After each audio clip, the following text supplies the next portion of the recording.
ఎదుటి వ్యక్తితో ఏదైనా అవసరం ఉంటే ప్రేమ ఉన్నట్టు నటిస్తారు.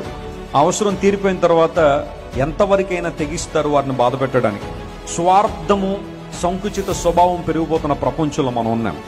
ఒక చిన్న నింద నీ మీద పడగానే, ఒక చిన్న ఒంటరితనం గుండా నువ్వు వెళ్లాల్సి వచ్చినప్పుడు, లేదా ప్రజలు నేను రిజెక్ట్ చేసినప్పుడు, నీ క్యాలిబర్, నీ ఓల్త్ని తక్కువ చేసి మాట్లాడినప్పుడు ఎందుకు కృంగిపోతున్నావు?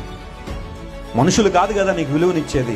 ఈరోజు మనుషులు దండలేసి రేపు నిందలేస్తారు. అదేమన్నా ఆశ్చర్యపడే విషయమా? ఈ రోజు నిన్ను బాగా పొగిడిన వాడే, ఏదో అవసరం ఉందని నిన్ను పొగిడిన వాడే రేపొద్దు నిన్ను నడి రోడ్డు మీద తీసుకొచ్చి అవమానించే పరిస్థితులు రావా? వస్తాయి.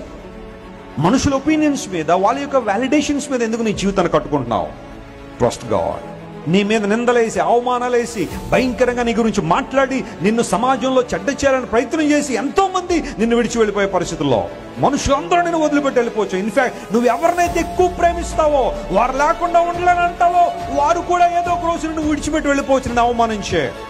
But God will never leave you. దేవుడు ఎప్పుడు నిన్ను వదిలిపెట్టడు. ఆయన